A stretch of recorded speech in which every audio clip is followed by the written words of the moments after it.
Hey guys, it's the Metal Blade 5, and welcome to my response to Supra's The Worst Type Combinations in Pokemon Sun and Moon video.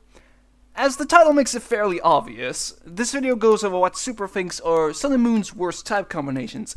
Now, I don't think that this is necessarily a bad video, because I can understand some of his arguments, but my personal issue with this video is that I don't think Supra really looks at the whole picture when going over these type combinations, and in some cases the Pokemon that they belong to. In summary, it feels a bit one-sided to me. Now, before we get started, I just want to say that I have nothing against Supra. I've seen very few of his videos, so I can't really form a full opinion on him. And from the other videos that I've seen, they've been perfectly fine, so this video is in no way meant to spite him. And that's everything I think I need to say for the intro, so let's just get on with the video. Oh, but just a heads up here, the audio in this video is pretty quiet, so in case it's a bit hard to hear, I apologize. First off, we have the Ice and Fairy dual typing, and this typing is seen on Alolan Ninetales. This typing has 4 weaknesses, 3 resistances, and 1 immunity. It is weak to fire, poison, rock, and steel, resistant to ice, bug, and dark, and immune to dragon. Ninetales definitely got a downgrade when it comes to its typing. When Ninetales was just pure fire, it had only 3 weaknesses and 6 resistances. So, we already get to the big issue that I have with this video. When it comes to analyzing each type combination, Supra only looks at these Pokemon defensively and completely ignores how offensive each type is. I know in the intro to the video he states that he's only looking at the defensive capabilities of each type combination, but the offensive capabilities of a type are just as important as its defensive role. The whole point of Pokemon types is that they each possess their own strengths and weaknesses. For example, Dragon is resistant to 4 types, all of which being pretty common, but one of its downsides is that offensively, it's only super effective against itself. So, I think ignoring each type's offensive abilities in this video is a big mistake. In this case with Alolan Ninetales, it does have 1 more weakness and half of the resistances of regular Ninetales, but it's super effective against Grass, Ground, Flying, Fighting, Dark, and Dragon, compared to regular Ninetales only being super effective against Grass, Bug, and Ice. Plus, Alolan Ninetales gets an immunity to Dragon-type moves. So, while Alolan Ninetales is less defensive than its normal counterpart, it's more offensive to make up for it. A rock weakness is so devastating considering you will take more damage if you switch in on stealth rocks, which are very prominent in competitive play. Okay, I don't understand this point, simply because regular Ninetales is also weak to rock. It's not even like Alolan Ninetales is ×4 weak to rock, because Fairy takes normal damage from rock-type moves. It will take the same amount of damage from stealth rocks as normal Ninetales, so I don't see what the point of mentioning this was, especially when during this section you're explaining why Alolan Ninetales is worse. Also, having a 4 times weakness to steel is definitely not helpful. Sure, Ice and Fairy has a nice immunity to Dragon, and this is a huge plus, but the bad definitely outweigh the good here. So, because Alolan Ninetales has a ×4 weakness to steel that outweighs its immunity to Dragon, I will agree that the weakness to steel is the greatest downside of Alolan Ninetales, since 1 hit from a steel-type move will instantly take it out, but this part comes across a little bit like you're making a mountain out of a molehill, to be honest. There are plenty of Pokemon with ×4 weakness to a single type. For example, the fan-favorite Garchomp has a ×4 weakness to Ice, but nobody says it's bad simply because of that.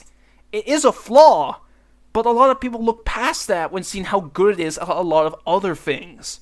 Also, you made a best type combinations video in which you included electric and steel, where you said, "This is a typing we have previously seen on the Magnezone line, and we've seen how well it has worked out for them. But electric steel has a ×4 weakness to ground, which pretty much everybody exploits, as well as not including Alolan Sandslash in this video when it has a ×4 weakness to both fire and fighting. I know that they also have a lot of resistances, which is probably why they weren't included, but I still find it kind of weird that you make it sound like Alolan Ninetales is bad primarily due to that steel weakness, when ×4 weakness for other type combinations are just kind of brushed over.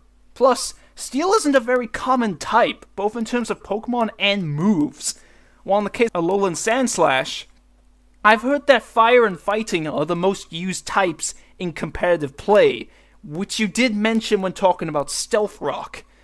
Going back to ignoring the offensive capabilities of these types, it kind of plays towards you saying that Alolan Ninetales' downsides outweigh the good, since its strengths primarily lie in offensive ability, which you don't take into consideration. Next, we have the Grass and Dragon dual typing, and this is seen on Alolan Exeggutor and has also been seen on Mega Sceptile. This typing has 6 weaknesses, 4 resistances, and 0 immunities. It is weak to Ice, Poison, Flying, Bug, Dragon, and Fairy, and resistant to Water, Electric, Grass, and Ground. Right off the bat, having 6 weaknesses is just so hindering, especially when it includes a 4 times weakness to Ice and weaknesses to other good typings like Dragon and Fairy. However, Exeggutor did go from 7 weaknesses in its normal form to 6 in its Alolan form, so that's pretty good, I guess. I'll also give Grass and Dragon some more credit, considering the typings that it is resistant to are very good typings such as Water and Ground, so that is really good. But 6 weaknesses, 4 resistances, and no immunities is just really hard to work with. I don't use Alolan Exeggutor, but I've seen a decent number of people videos of online matches use it pretty effectively. I understand your criticism with the Grass and Dragon typing here, since those 6 weaknesses are pretty jarring, but I think one thing you kind of fail to look at is the fact that the types it resists are pretty common types. While its weaknesses include Ice and Dragon, which are 2 of the top 3 rarest types, along with the fact that if Alolan Exeggutor goes up against another Dragon type, then that Dragon type is also going to be weak to your Dragon type moves. Lastly, of course, Grass and Dragon is super effective against Water, Rock, Ground, and Dragon, which is less than the number of weaknesses, so I could see this being used as a further argument to back up why the type combination is bad. But Water, Rock, and Ground are common types, 2 of which Grass and Dragon are resistant against. So, Grass and Dragon can be a very well used type combination in the right situation. Next, we have the Ice and Fighting dual typing, and this typing is seen on Crabominable. This typing has 6 weaknesses, 3 resistances, and 0 immunities. It is weak to Fire, Fighting, Flying, Psychic, Steel, and Fairy, and resistant to Ice, Bug, and Dark. I'll make it as simple as being weak to prominent typings such as Fire, Fighting, and Fairy, and having your only resistances being not very common typings like Ice and Bug is just so inconvenient. Being resistant to common types is so helpful, and this type combination unfortunately lacks that. Plus, only 3 resistances is definitely not enough to counter the 6 weaknesses this typing has. I find it a bit weird that you mentioned how common some of the types are here, but not in the previous entries, but oh well. From a defensive standpoint, I completely agree with your points against Ice and Fighting, but again, I find this incredibly one-sided due to ignoring the offensive capabilities of this type combination, since Ice and Fighting is really good offensively. With Ice and Fighting, you are super effective against Grass, Flying, Ground, Dragon, Normal, Rock, Steel, Ice, and Dark types. That's 9 types, and none of these overlap. Ice and Fighting is effectively a glass cannon, since it gives you amazing type coverage at the cost of a lot of weaknesses. So again, I feel that only looking at the type defensively is doing it a great injustice. I think the issue more stems from Crabominable itself, rather than the type, simply because Crabominable is a very slow Pokemon, meaning that unless you have Trick Room up, it's most likely going to move last, meaning that your opponent has a perfect opportunity to exploit its weaknesses, rather than having it be fast to take advantage of its offensive power, with its weaknesses being the drawback if it fails to defeat the opponent. Next, we have the Normal and Fighting dual typing, and this typing is seen on Stuffle and Bewear, and has already been seen on Mega Lopunny and Meloetta Pirouette form. This typing has 4 weaknesses, 3 resistances, and 1 immunity. It is weak to Fighting, Flying, Psychic, and Fairy, resistant to Bug, Rock, and Dark, and immune to Ghost. This is another case where this typing is weak to so many types that are prominent and have very powerful moves, such as Close Combat and Moonblast. And unfortunately, it is also another case where the typing resists are not very useful. I mean, the rock resistance is nice because you'll only take 6.25% from stealth rocks, but other than that, its resistances are not that helpful. However, its immunity to Ghost is actually pretty good, so that's a plus. It's also important to add that the Pokemon that have this typing, being Stuffle and Bewear, have the ability Fluffy, which gives them a weakness to fire. So you can technically count this typing to have 5 weaknesses, but that's only specific to Stuffle and Bewear. Again, I don't have much issue with your points on the defensive ability on normal and fighting, especially with Fluffy, but I do think it was at least worth acknowledging that the number of resistances and immunities do balance out the number of weaknesses without Fluffy, even with Ghost being the rarest type. But once more, I think that ignoring the offensive capabilities doesn't do this type justice. And this is coming from someone who also isn't a fan of this type combination, since I think just adding normal type isn't very interesting. While no types are weak to normal, the number of types weak to fighting makes up for the number of weaknesses, being normal, rock, steel, ice, and dark.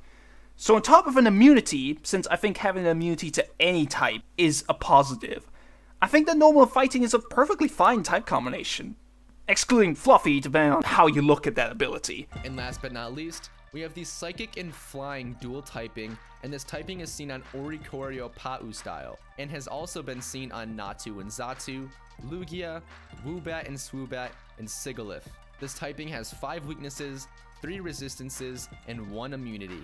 It is weak to Electric, Ice, Rock, Ghost, and Dark, resistant to Grass, Fighting, and Psychic, and immune to Ground. Yikes. Weak to Electric, takes 25% from Stealth Rocks, weak to Knockoff. That's just not very good. But hey, this typing is resistant to 3 very common typings, so I'll definitely give it that. And it's even immune to Ground, which is a very good typing to be immune against. This type combination is definitely one of the better ones I've presented in this video, but I thought it was still worth mentioning considering it does have 5 weaknesses with less resistances. With Psychic and Flying, you bring up how its resistances and immunities are from common types, but when it comes to the weaknesses, you don't really look at how uncommon they are.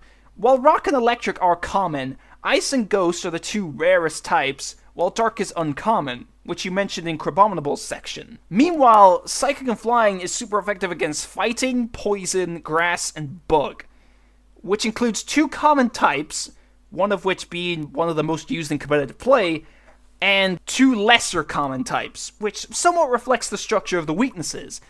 So, similarly to normal and fighting, Psychic and Flying's offensive capabilities and immunity to ground make up for its weaknesses in my opinion. Especially when most of its weaknesses are uncommon. It's not the best type combination by all means, but it's still good. And that's it for the video. Again, Supra, I do agree with a decent number of your points in this video about each type combination. But I feel like ignoring the offensiveness of each type, as well as in some cases not looking at how common some of the weaknesses and resistances are, was a big detriment to this video, since it made the perspective of each type very one-sided. I don't even understand the reason for why you didn't look at the types offensively as well, since you never gave an explanation for why you tackled the video in this manner.